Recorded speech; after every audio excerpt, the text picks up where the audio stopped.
Yeah.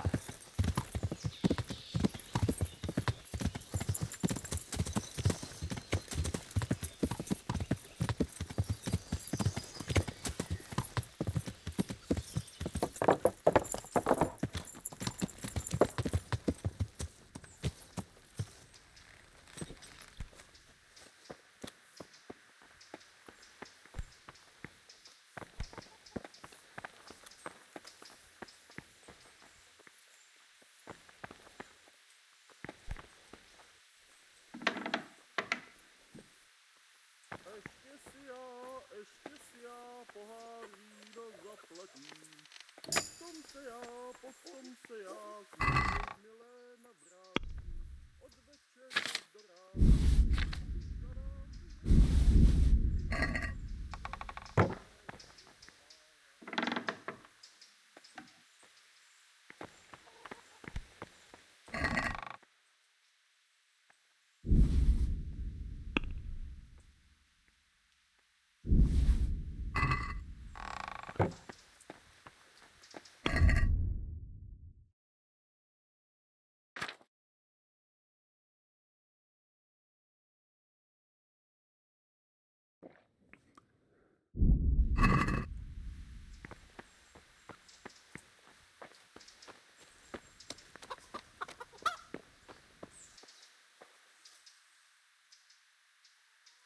I'm Carl.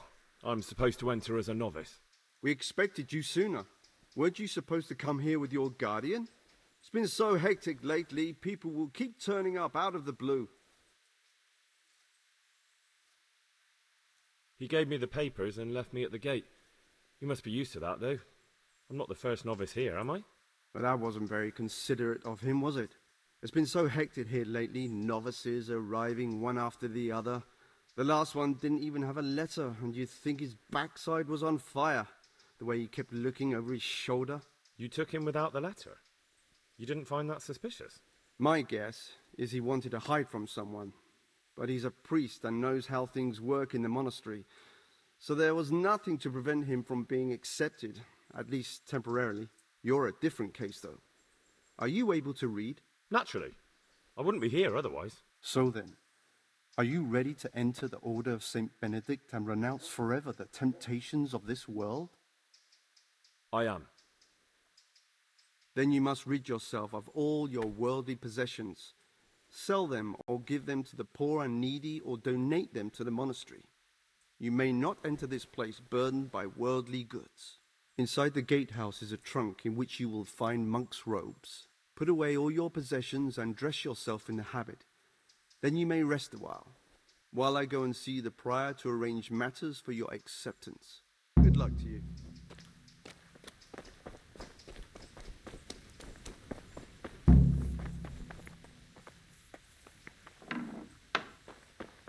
Strange feeling being without all of that. I didn't realise how much I'd grown used to it. Everything's prepared. It's time for you to take your vows. Do I really have to wear this? You'd better get used to it. You'll be wearing it for the rest of your life.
Brothers in Christ, we have gathered here today to welcome a new novice into our midst. Dear brother, forget your former life and embrace your new vocation in the community of the monks of St. Benedict. Opus Dei, obedientia, obprobria, the service of God, obedience, and endurance of all discomfort. These are the cornerstones and succor of our order, which on this day shall become your own. Suscipe me, Domine, secundum eloquium tuum et vivam,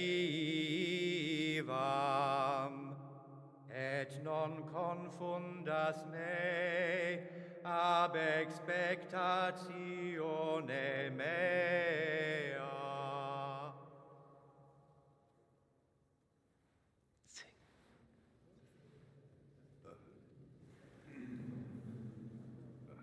Suscipe me, Domine, secundum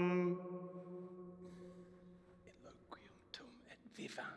in loquium tuum vivam, et non confundas me ab expectatione mea.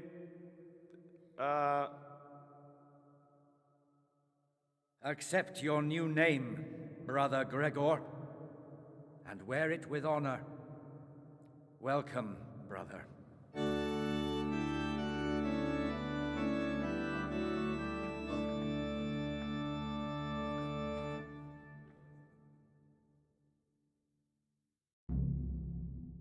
Welcome, brother. I am Antonius, a novice like you. I've been instructed to guide you around the monastery and tell you what you can expect and what your duties will be. Thanks for helping me out during the ceremony. I had no idea what I was supposed to do. You don't know Latin, do you? Don't worry. Work in the scriptorium will teach you fast enough. Why exactly are you here? Was it your choice? Or did someone force you to come?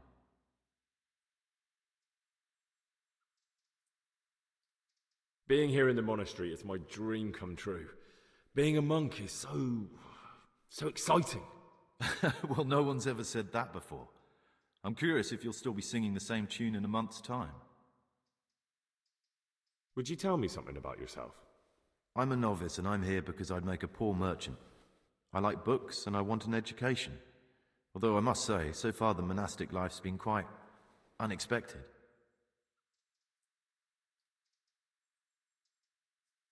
Let's go then. Good. But before we do, here's a letter directly from the prior telling you all your regular duties from tomorrow onwards. Make sure to read it this evening so you know how things work. Right, we can go now. Follow me closely. I'll explain everything as we go. Remember one word: discipline. It's your job to work and pray. You serve the Lord now, not your own bodily needs.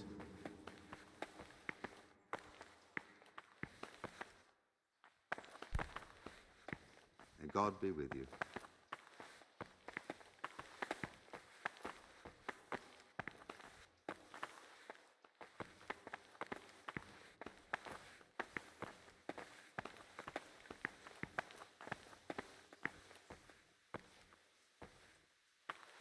This is the way to the dormitory, where we all sleep. You'll find a free bed there, which is now yours. Do you know the first thing the monastery taught me? To appreciate sleep. We rise before dawn every day. Takes a bit of getting used to.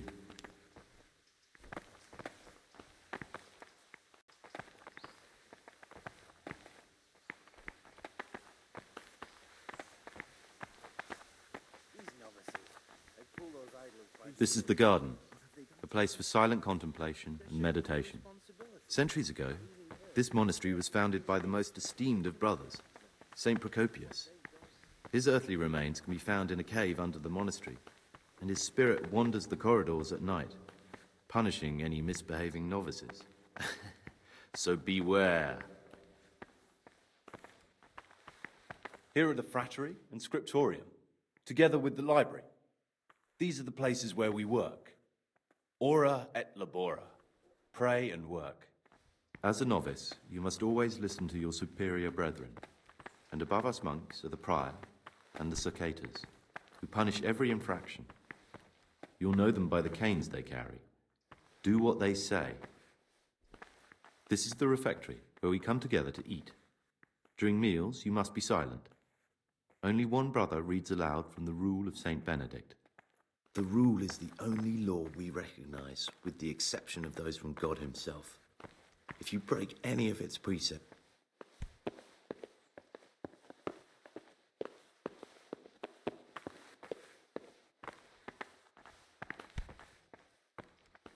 the library, the pride of our monastery, a trove of learning. We don't just read books here, we also copy them. You, too, will learn how. And that's all. Today you are still free from duty, but tomorrow you begin work like the others. If you need anything, ask any of the brothers. We will be glad to help you. And I recommend you get to know the other novices. You already know me. Then there is Siskin, Yodok, and Lucas. Thanks for showing me around. There's a lot to learn here.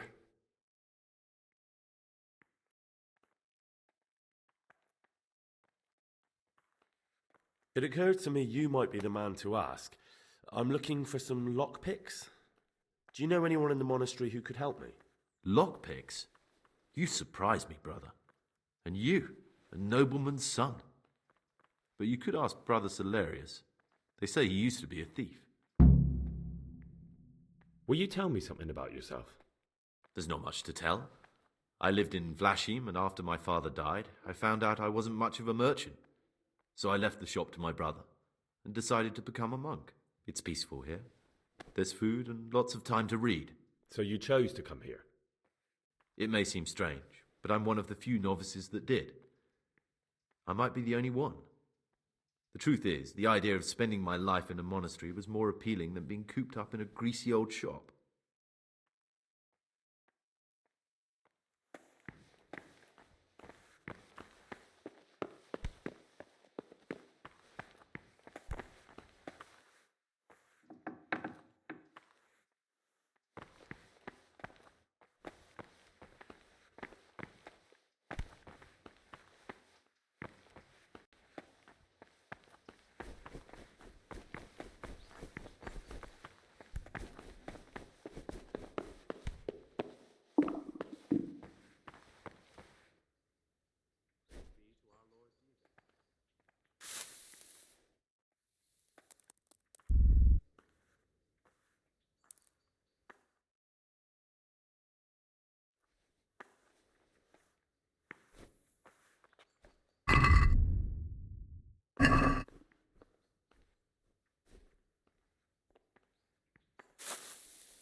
I could do with a bite to eat.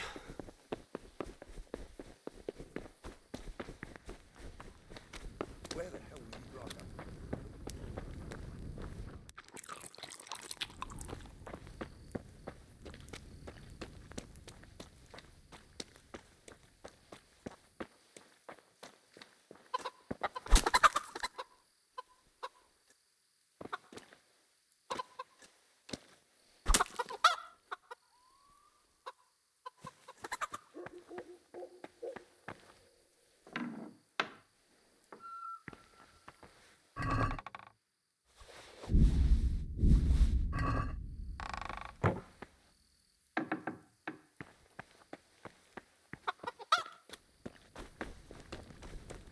Aren't you meant to be in the monastery, lad? You from the monastery? No, aren't you? Monastery, lad?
The forbidden books must be in that cabinet.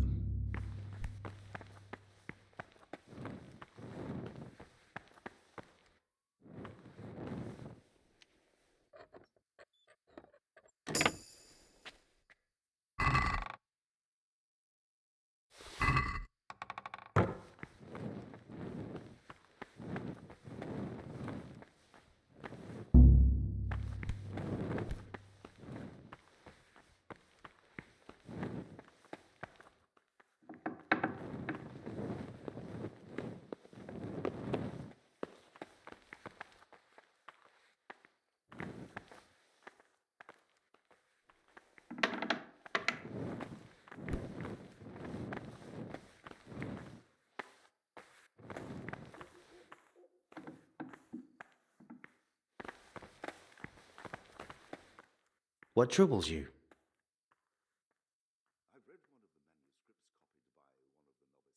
I found this piece of parchment. It looks like it's been ripped out of a book. Who'd tear up a book like that? Brother Librarian might know.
Why are you sleeping? What are you doing here? What are you doing here?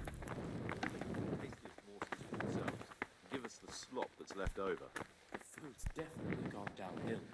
I remember back in the late 1980s, the wine.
Praise be to our Lord. Brother, you were somewhere you shouldn't have been.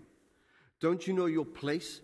Don't you know where you're permitted to enter and where your presence is forbidden? Very well, brother. I accept my punishment. Now, show me what you have on you.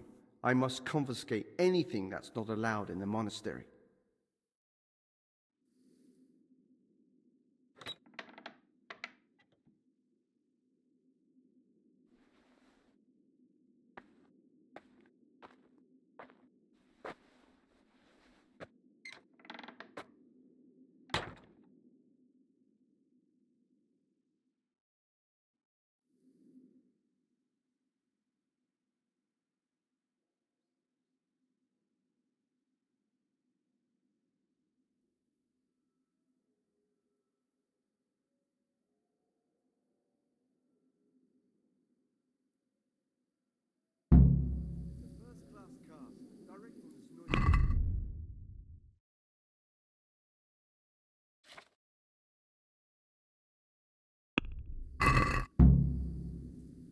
While I was locked up, someone was making quite a racket in the cellar. Blind drunk, I'm sure of it. I wonder what's been going on.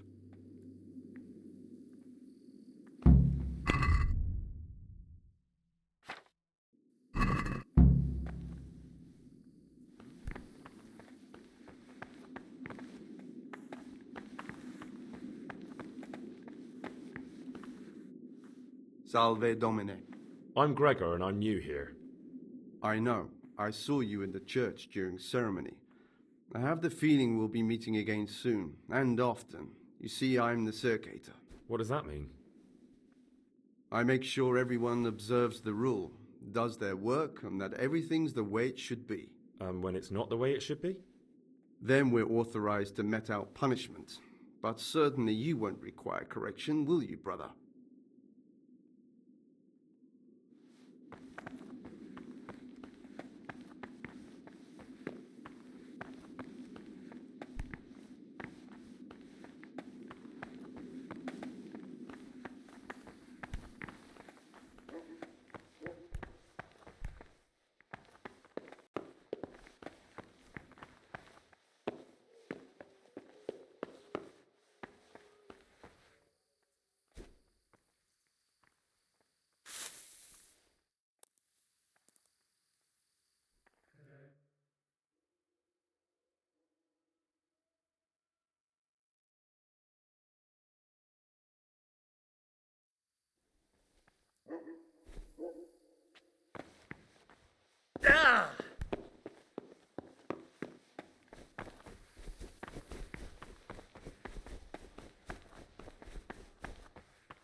govern his disciples with a twofold teaching.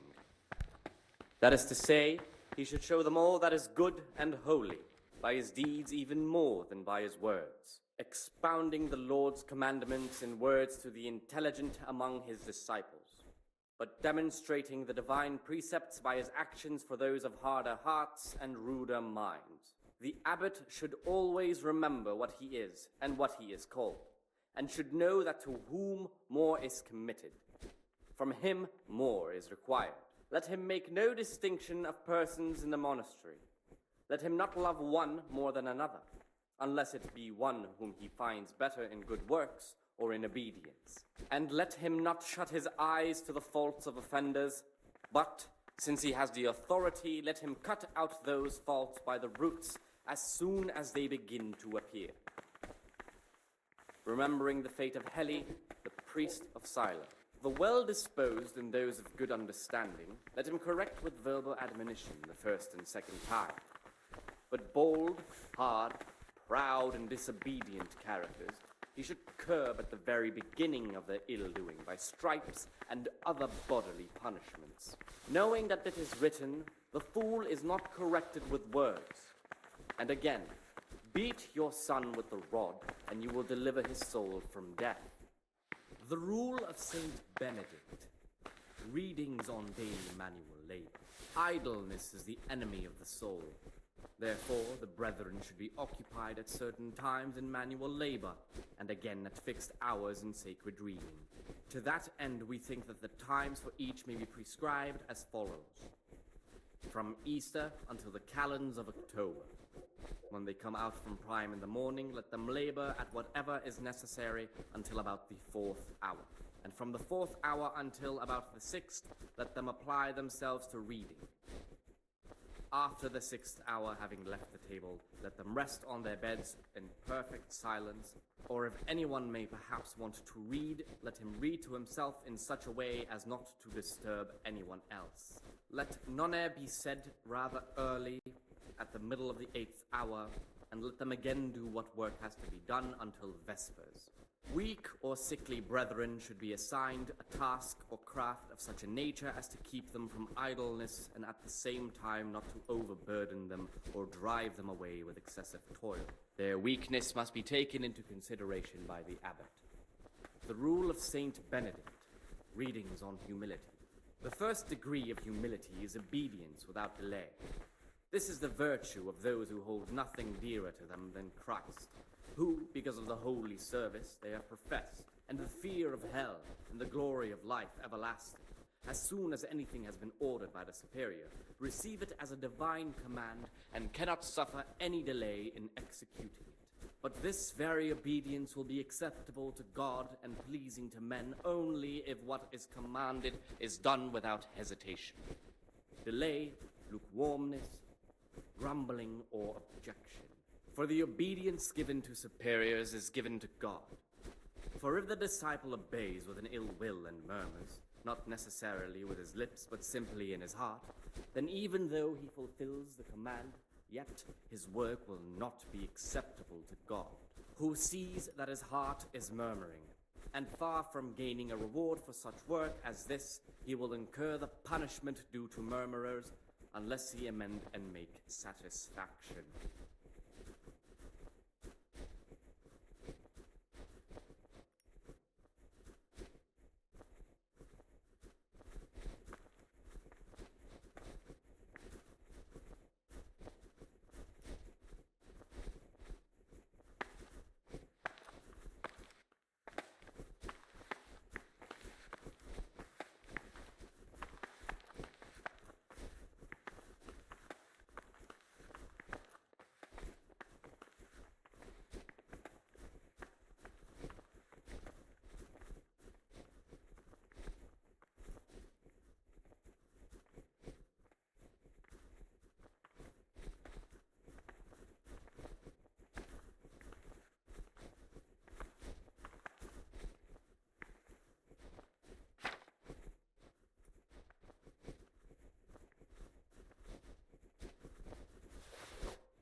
I'm Gregor, a novice. I know. I saw you at the ceremony. My name is Nebulus, and I'm the provost here. I'm in charge of the monastery's property, as well as handling trade with the outside world. That means you get to leave the monastery? No, not at all. I just write lists and send them out. Tell me about yourself. I'm the provost of this monastery. It's my job to ensure the monks live a humble life and that any surpluses go to the poor. But in reality, I spend all my time making sure my brother's gluttony and the construction of a new church don't swallow up the few resources we have left. Is there anything I could help with? You know, there is. Perhaps you've heard that Abbot Peter is gravely ill. I'm interested in medicine, and I know there's a cure for the abbot's ailment. With your help, I could find out the details, and together you and I could give old Peter a few more years to do good. What do you say? You can count on my help. What do you need me to do? In order to get the recipe for this medicament, a few rules will need to be broken. Now, you know, most of the brothers believe every illness is a message from God, and that it's not our place to deny his will.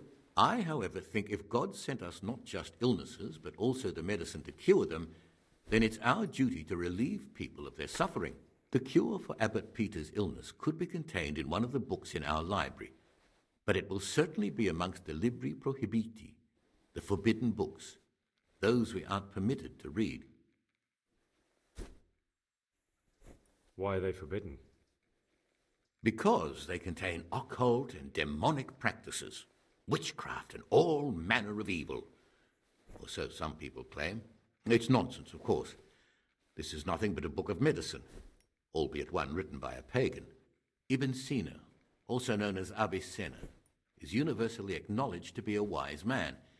But here, at some point, someone decided his book is the work of a Saracen devil and must be kept under lock and key.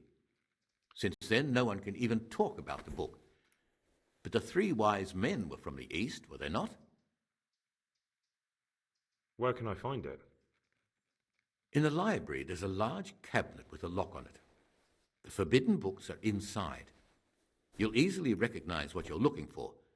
The cover has not only a Latin inscription, but also Saracen letters. Bring it to me, but leave the other books there. No one will notice if one book disappears, but if more were to vanish, someone would certainly begin to look into it, which is exactly what we don't want. Is there anything you can tell me that would help? There's a key to the cabinet in the prior's chambers. The librarian should have another one, or you can acquire some lockpicks. But I can't tell you where or how. Perhaps Brother Salarius could help. I'm ready. One more important thing. There's always someone in the library during the day. To pass unwatched, you'll need to go at night. It's locked, but I'm sure you'll manage to get in. They say Brother Salarius understands locks, but don't tell him why you need it. Once you have the book, bring it to me, and I'll then use it to make Peter's medicine. We'll soon have the election of the abbot over and done with. I'm here to work. Excellent. I've been waiting for you. There's the alchemist's laboratory. You'll find ingredients in the chests next to it. I want you to prepare 2 marigold decoctions. Once you finish them, you'll find me somewhere nearby. Don't forget to let me know when you're done so I can check them.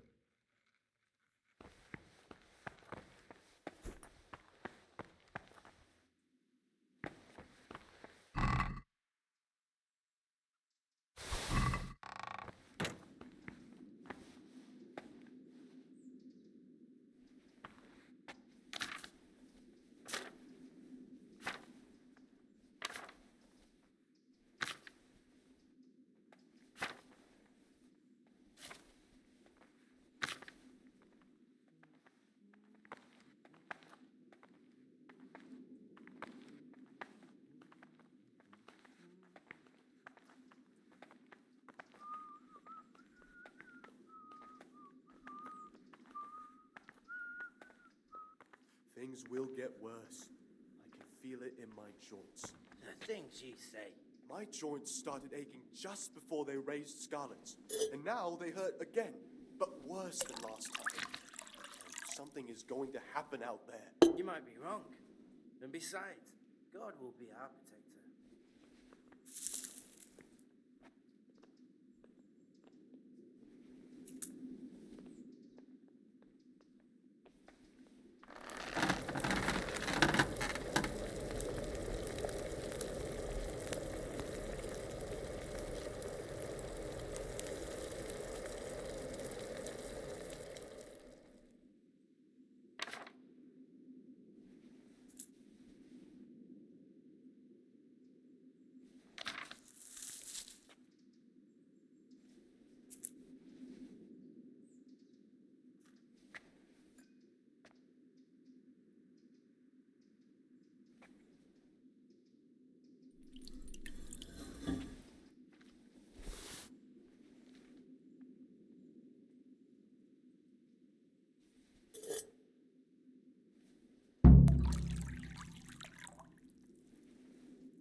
Servus. Brother, what are you doing here? Shouldn't you be working somewhere? Idle hands are the devil's workshop. I definitely was there. I did come a little late, so perhaps no one noticed me. Really? Fine then. This time I will forgive you, but next time you'll be punished just like everyone else.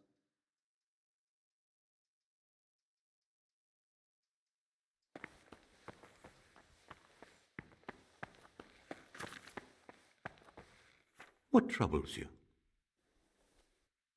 I finished my work. Show me what you've made. Spectacular, Gregor. You've found your talent. Soon enough, you'll be teaching the other novices.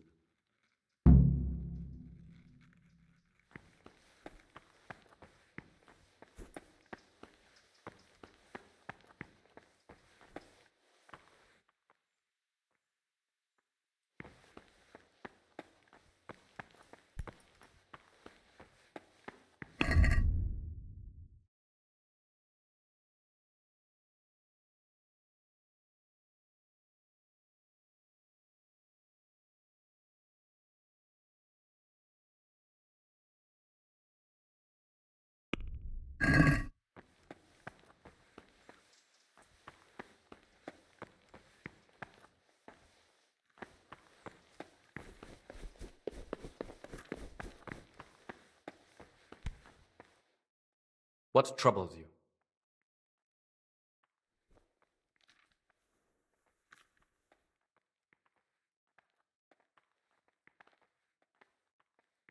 I found this piece of parchment. It looks like it's been ripped out of a book. Do you know what it is? It appears to be a page torn out of Ovid. Ovid? What is that? Is it the name of a book? Not what, but who? Ovid was a great Roman poet. We have a few volumes by him in the library, but one of them vanished one day. Now I believe I can guess what happened.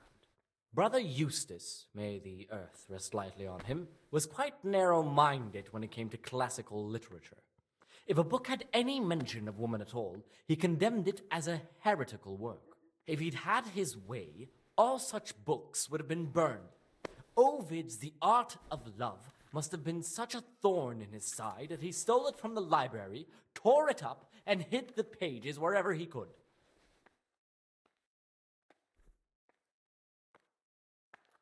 Can you tell me something about the book?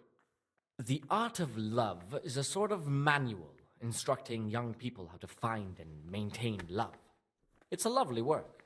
I don't understand what bothered Eustace so much about it, but as I was saying, he considered the book to be immoral and tore it up to stop it corrupting any of his brothers. Oh, would you like me to put the book back together again? Absolutely! Eustace's wits weren't the sharpest, so I'm sure he didn't destroy any of the pages. I imagine he hid them throughout the monastery. It might take you a while to find them all, but when you do, you can rest assured Ovid will return to his rightful place in the library. Good. I'll look around for it. Thank you, brother. It's of no great importance, but if you can find all 10 pages, I'll be most grateful. Where should I look? If I knew, I wouldn't have asked you to do it. The pages of the book could be hidden anywhere, from the garden to the refectory. I've heard about Avicenna's Book of Medicine. Could I see it? Who told you about that? Of course you can't.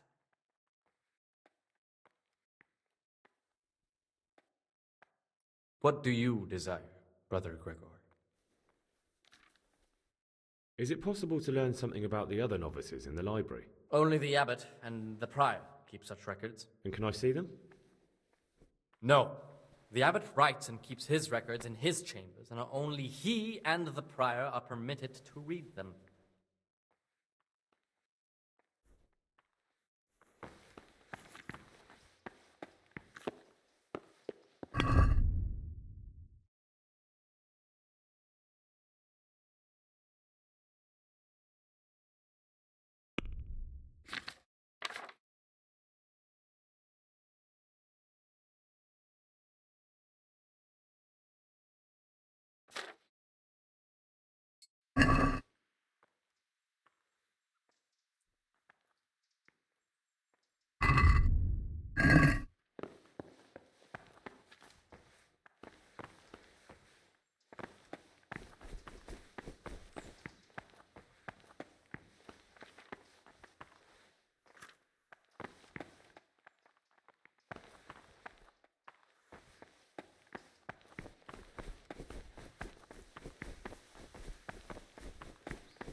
Brother, what are you doing here?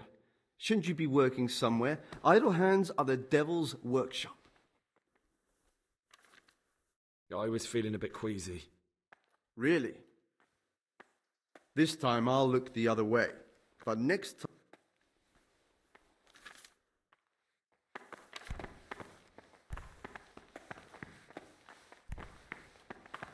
Praise be to our Lord Jesus.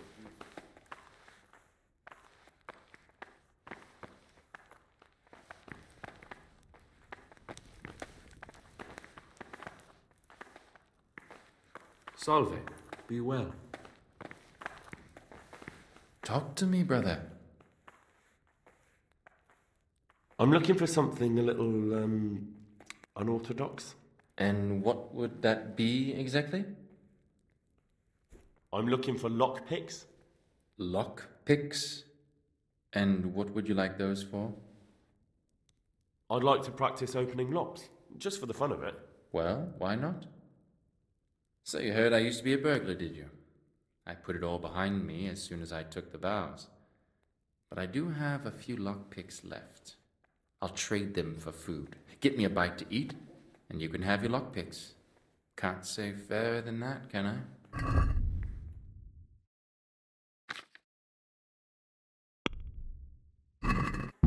Peace be with you, brother.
I must stop no business out of it. What are you doing?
Peace be with you, brother.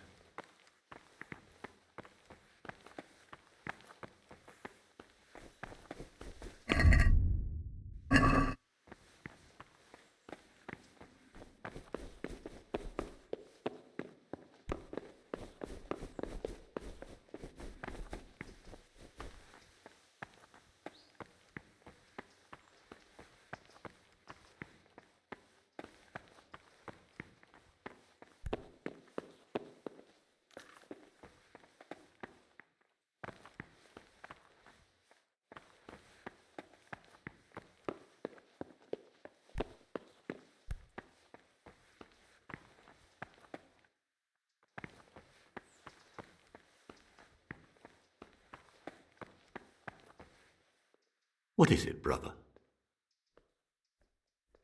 I'd like to ask you something about the monastery.